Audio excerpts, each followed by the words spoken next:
अस्सलाम वालेकुम।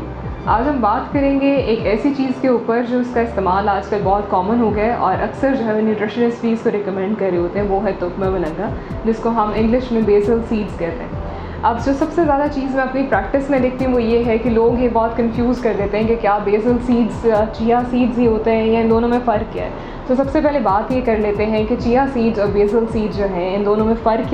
किस चीज़ का है।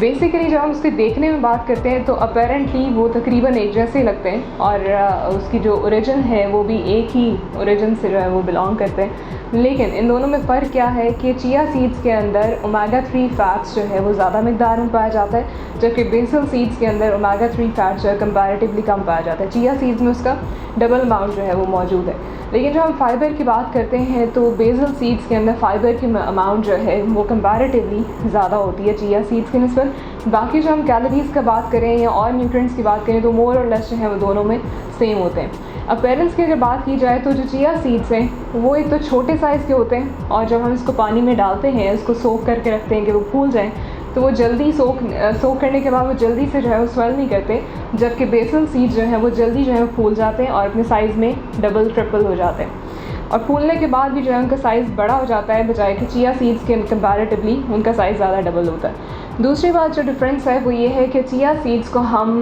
ड्राई भी खा सकते हैं, लाइक आप सैलड्स के ऊपर डालकर भी इस्तेमाल किया जा सकता है, लेकिन बेसल सीड्स जो है उसको हम खाली नहीं खा सकते उसको, क्योंकि उसको च्यू करना अगर मुश्किल होता है तो आपको सोख करके ही लिया जाना चाहिए। ये हमने बात कर ली चिया सीड्स और बेसल सीड्स में दोनों में फ़र्क क्या है। अगर अब हम उसकी बेनिफिट्स की बात करें तो बेसल सीड्स सबसे ज़्यादा चीज़ जो इसके बारे में अच्छी है वो ये है कि इसके अंदर फ़ाइबर बहुत ज़्यादा अमाउंट में मौजूद है। सो वेट लॉस के लिए अक्सर हम ये भी देखते हैं कि लोग कहते हैं आपने तुख्म मलंगा का इस्तेमाल करना है वज़न कम करने के लिए, अक्सर ये हमारे यहाँ यूज़ भी हो रहा है। सो किस तरह से ये हेल्प करता है, क्योंकि इसके अंदर फ़ाइबर ज़्यादा है, तो जितनी भी आप फ़ाइबर वाली चीज़ें ज़्यादा खाते हैं तो आपका पेट में जाके जो है वो फिलिंग इफेक्ट होता है, जिसकी वजह से आप खाना कम खाएंगे। जब खाना कम खाएंगे तो ऑटोमेटिकली आपका वज़न जो है वो कम होगा। सो इसके अंदर जो फ़ाइबर है वो ख़ास तौर पे सॉल्युबल फ़ाइबर है, पैक्टिन मौजूद है, जो कि जब स्वेल कर जाता है आप इसको खा लेते हैं, पेट में जाने के बावजूद भी जो है इसमें और फूलना होता है। सो आप इसी तरह से वज़न जो है वो कम कर सकते हैं। दूसरी बात जो फ़ाइबर की वजह से है वो ये है कि डायबिटीज़ के पेशेंट्स भी जो है उनका भी शुगर कंट्रोल रहती है अगर वो तुख्म मलंगा का इस्तेमाल करते हैं, क्योंकि इसके अंदर जो फ़ाइबर है वो आपका ब्लड शुगर लेवल को फ़ौरन से बढ़ने नहीं देता। सो अगर आप जो डायबिटिक पेशेंट्स हैं वो खाने के साथ अगर 1 टीस्पून जो है वो तुख्म मलंगा पानी में डालकर ले लेते हैं तो आपके लिए ब्लड शुगर को कंट्रोल करने के लिए भी बहुत अच्छी टिप है। तीसरी चीज़, जिनका कोलेस्ट्रॉल ज़्यादा रहता है उनके लिए भी तुख्म मलंगा का इस्तेमाल अच्छा है, क्योंकि ये अपने साथ क्या करता है कि बाइंड कर लेता है कोलेस्ट्रॉल को और वो आपकी स्मॉल इंटेस्टाइन के अंदर एब्जॉर्ब होने की बजाय आपकी बॉडी से एक्सक्रीट आउट हो जाता है। तो इस तरह से आपका कोलेस्ट्रॉल जो है वो भी कम हो जाएगा। सो इसके और भी बहुत सारे बेनिफिट्स हैं, जिसके अंदर डाइजेस्टिव इश्यूज़ अगर जिन लोगों को होते हैं या किसी को और प्रॉब्लम्स हैं रिलेटेड अपने गट से रिलेटेड या और जैसे कॉन्स्टिपेशन होती है, सो उसके लिए भी जो है बहुत अच्छा है तुख्म मलंगा का इस्तेमाल। दूसरी चीज़ ये आ जाती है कि इसके अंदर ओमेगा 3 फैट्स, क्योंकि हमें पता है कि चिया सीड्स और जो बेसल सीड्स हैं दोनों में ही ओमेगा 3 बहुत अच्छी मिकदार में है, ऑल्दो चिया सीड्स के अंदर ज़्यादा अमाउंट में मौजूद है। सो ओमेगा 3 फैट्स जो हैं वो एसेंशियल फ़ैट्स हैं या हेल्दी फ़ैट्स हैं, जो कि आपके बालों के लिए भी बहुत अच्छे हैं और आपकी स्किन के लिए बड़े अच्छे हैं। जिन लोगों के बाल जो हैं या बहुत जल्दी ग्रे हो रहे हैं या ख़राब हो रहे हैं, उतर बहुत जल्दी रहे हैं, या फिर उनकी स्किन के ऊपर पिंपल्स आ रहे हैं, स्किन रिंकल्स हो रहे हैं, इस तरह के सारे जितने भी इश्यूज़ हैं उनके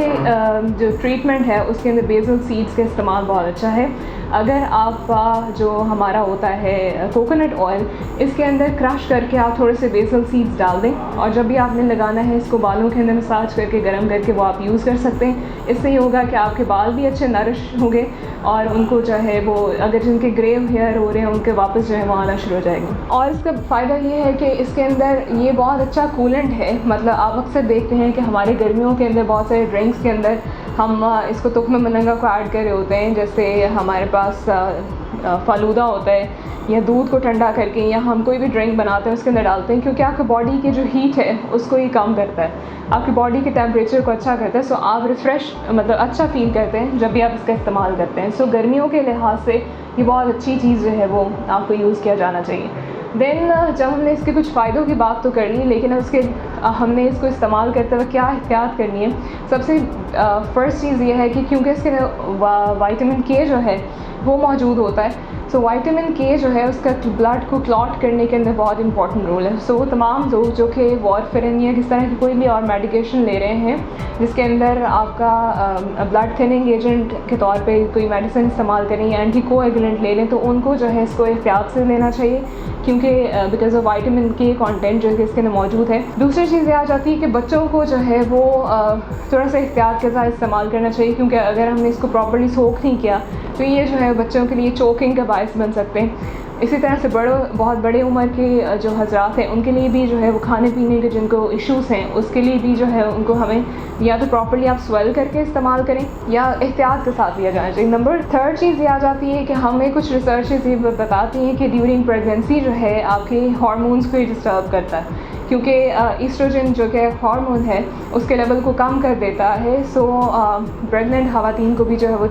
ये तोहफ़ा मिलंगा एहतियात से इस्तेमाल करना चाहिए। लेकिन इसके बारे में जो रिसर्चेस हैं वो मिक्स हैं, कुछ इस चीज़ को कहते हैं कि ऐसा होता है, कुछ कहते हैं कि ऐसा नहीं होता। इसके अंदर क्योंकि फ़ाइबर ज़्यादा अमाउंट में है, सो अगर आप फ़ाइबर वाली चीज़ों को बहुत ज़्यादा फ़ौरन से इस्तेमाल करना शुरू कर देंगे, मतलब आपकी डाइट के अंदर पहले इनका इस्तेमाल इतना नहीं था लेकिन आपने फ़ौरन इतना बढ़ा दिया, तो उससे क्या होता है कि ब्लॉटिंग हो सकती है या आपके स्टमक के इश्यूज़ हो सकते हैं। सो आपने ये करना है कि जब भी आपने ये बेसल सीड्स या चिया सीड्स का इस्तेमाल शुरू करना है तो आपने इसको ग्रेजुअली जो है अपनी डाइट के अंदर इनकॉर्पोरेट करना है, मतलब आहिस्ता आहिस्ता इसकी अमाउंट जो है बढ़ानी है। 1 टीस्पून से आप स्टार्ट करें, फिर 2 और 3 एंड देन टेबल स्पून पर आप जा सकते हैं। फ़ौरन से आपने एक दिन में 3 से 4 टेबल स्पून नहीं लेने, क्योंकि आपके ब्लॉटिंग का बायस बनेंगे, आपके और डाइजेस्टिव इश्यूज़ जो हैं वो हो सकते हैं इसकी वजह से। अब हमने इसको बनाना बेसिकली क्या तरीका होना चाहिए, तो आपने एक गिलास पानी लें जिसके अंदर आपने 1 टेबल स्पून तक